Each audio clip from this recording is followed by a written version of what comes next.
Okay. So I have it on my phone. Okay. Um, so who wants to start first this time? I gotta pull up my paper. I have unprepared.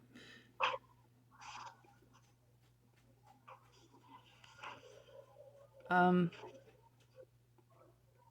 I can I start. can go first. Oh, yeah, go ahead. Okay. So this is for the analysis um, final draft, which I have not received the grade on, so I'm not sure whether I did it right or not. My synthesis was not very good, so I'm a little afraid, but we'll see. um, so it was sometime in late February, and I remember having a hallway talk with colleagues as we chuckled, talking about all the people hoarding toilet paper. We had seen on the news that in some distant part of the country, people were fighting for toilet paper. One colleague even had a playful poster of a stick figure by the name of Bob saying, "Bob stays calm, Bob doesn't panic," posted on her office window. That night, I remember going online and purchasing a box of 80 rolls of toilet paper just in case. We continued watching the local news. Local officials had not made comments or discussed with great concern what was about to come. As the week continued, a friend of mine invited me to go out to lunch. I didn't really want to be out and about, but I had been a stressful day and I needed to get away from the office. We decided to grab some sandwiches from the local grocery store as we had normally done in the past. That day, however, was different. I had a disturbed feeling as I walked through the grocery store during my lunch hour and noticed a long line of people waiting to pay, their faces filled with fear and panic, some with masks and others without. It was like an episode from a catastrophic movie. The canned food aisle was empty, completely empty, and it was only 12:30 in the afternoon. Some news outlets had advised us to prepare for quarantines, yet other news outlets didn't want to alarm the people and said that the other news were exaggerating. The president would announce one thing and local officials would say otherwise. I felt as if I was seeing the dying rats and something was coming, but officials in high power were hiding it, just like the officials from the first that that were first alarmed by Dr. Rieux from Albert Camus's The Plague, ignored his warnings until death tolls started to rise. My point is, and I'm quoting, my point is that we should not act as if there were no likelihood that half the population would be wiped out, for then it would be. By Dr. Brooks from Albert Camus's The Plague, page 51. It took months before our leaders finally sent the telegraph, like the storyline of Albert Camus's The Plague. It took a death toll to be taken serious. The telegram ran, and I'm quoting the book, proclaim a state of plague, stop close the town, page 63. In the days to come, there would be conflict between medical experts and high elected leaders. In our pandemic, we also had several characters like Dr. Brooks, medical experts who try to warn us. A sense of denial, perhaps because of fear, is something a lot of us encountered. Even when we saw the dying rats, we continued our daily life until finally we were told to shelter in place and decrease public contact. And that's all. Sorry for the all the pauses. Oh no, it's good. Yeah, it's weird how we're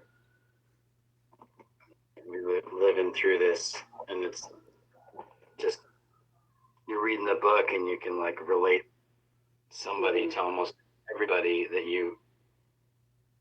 It's just weird. It is. It's Yeah, still It so, is. yeah. and the I know, panic and it was is hard. somewhat gone, but still, like I go to the local grocery store out here sometimes, and still an empty aisle where all the cleaning stuff is at. So Yeah. it's not Yeah, over completely. yeah, yeah. I forgot to mention the cleaning aisle, but I remember that first day at Safeway. We went to go get sandwiches like we normally did, and the aisles were just I was just like it was the weirdest feeling ever because it was just my normal lunch break. At that point, I was just kind of like continuing my maybe ignoring the and everything else, and that kind of struck me like a reality. Um, that something was coming, but Yeah, I think there was kind of a sense of denial because you've seen movies like the Matt Damon one where the disease just slowly spreads, and you're like, oh, well, that Mm-hmm. will never happen here, and Yeah. then it just Yeah. happens. Yes. Right. Contagion. Still happening. Yeah, exactly. Contagion, yeah. Yeah, and I try to incorporate some quotes from the book to kind of relate. It was hard, um, because I try to compare it to the article that she sent us. Right. So I did. I don't know how I did because I haven't been graded on it. So I just hope for the best. Yeah, me too. Because yeah, like you said with the synthesis, didn't do as well as I wanted to. Mm-hmm. Same Yeah. here. My head hurt when I was done with it. Yeah, I think it's I good. was like, I haven't had a headache in a couple of years. And this gave me one for sure. Right. I think it's good for us though, because it really we're thinking in a different way. Mm-hmm. It's good for whoever makes ibuprofen. Yeah. Right. Mm-hmm. All right. Okay. I'll go next. Okay. When COVID finally affected our community, it was a typical day. There had been reports on the news of the disease spreading across the world. It was surreal. Only happens in movies, not here. It came out at a gradual pace, with reports of cities slowly shutting down. Then, almost instantly, everything was shut down: schools, restaurants, and even stores. I was working and taken by surprise when a shutdown order came from the governor. Just like part one in the plague, it crept up by either ignorance or lack of observation by the public. Camus' use of rats shows the emergence of the plague. Men ignore the rats and try to hide the nuisance. They hide them in hopes that the problem will solve itself or simply go away. In one part, rats are a symbol of the emerging plague, and ironically, the community denial of the plague itself. Much like Oran, here in Orange, the public refused to believe that COVID was upon us. Then there were many emerging meetings with battles from both sides, with the public outcries for the government to solve a problem with no answer on the horizon. It was much like Iran in the plague. When the rats started to appear. In Iran, almost instantly, rats started to emerge out of the darkness and were dying in streets. It started slowly and escalated to truckloads of rats out of the city. Quote, the evening papers that day took up the matter and inquired whether or not the city fathers were going to take steps and what emergency measures were contemplated to abate the particularly disgusting nuisance. In a way, this mirrors the virtual meetings that went on in Orange, voices from both sides not happy with any measures taken towards public safety. This ironically prolonged the infection with the denial of some that were facing an epidemic. Like the rats, the plague may live in dark corners of the streets. Perceived as vermin, rats live in shadows. They are considered dirty and grotesque and should stay hidden from sight. Here in Orange, COVID was approached much in the same way. Masks were optional, with no distance required of any kind. The public was ignoring restrictions put in place for our safety. Small business owners started to protest for fear of losing their livelihood. There was a great sense of denial throughout the city. No one took it seriously. Everybody knows that pestilence, this is another quote, sorry.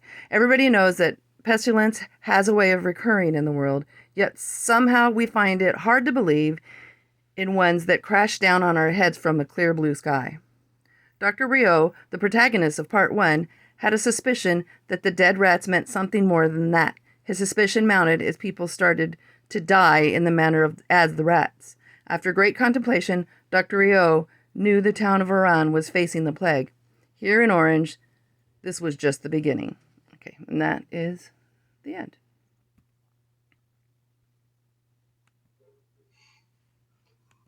Yeah, That's interesting how we all relate to the rat Right. infestation. Sorry, Matt. Just saying that the city is so weird, and I saw a rat. I saw a squirrel carrying a rat like a jaguar does yesterday on a bike ride. How weird. And so I look at rats in a different way. Yeah, they're like And now when I see an image of a rat, like this book has got me like a little bit freaked more so about rat. It doesn't really bother me, but this book has maybe created a new aversion for me. And in the city, there's so many of them, you know. Yeah, yeah, and we just don't see them. Yeah, right. When they come out, you're reminded, and like you said, it's like gross, and it gives you this feeling of sickness and fear of disease, and even without reading this book, but having read the book now, it's like just a little extra freaky. Right? Sorry, did you? Yeah, we're good. Okay. Is it me? Yeah, it's your turn now, bud. Okay. I'm going to start this off by with a caveat here. I don't always wake up at 4:30 in the morning, but when I do, this is kind of what I do. So I like to wake up at 4:30 in the morning. I don't always wake up that early, but when I do, I'm happy to read in silence whatever books on my side table. When at the beginning of this semester I added Albert Camus' The Plague to the stack, I knew what was coming. I mean, come on, the book title says it all. We're all living in the time of coronavirus, and at 5 months in, most of us get it. Camus paints a depressing image of the town and a rigid structure to its inhabitants. Camus describes the town of Oran in this way. Quote, all that was to be conveyed was the banality of the town's appearance and of life in it. Camus continues, you can get through the days there without trouble once you have formed habits. And since habits are precisely what our town encourages, all is for the best. Oran sounds more like a machine to me than a place to live. When we're all healthy and when we're functioning smoothly, I suppose that all societies are like machines.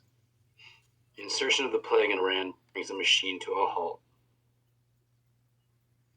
We can recognize problems or malfunction when the normal becomes abnormal.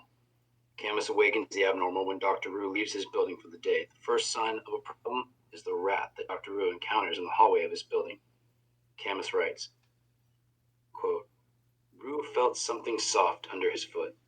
It was a dead rat lying in the middle of the landing. As the realization of an impending plague sets in, Camus assembles his team. As the debate begins on how to handle the rise of the plague in Oran, we see science, politics, reason, and fear take their place. As the town descends into a spiral, it is apparent that science and reason must prevail to gain control and thwart the spread of the plague.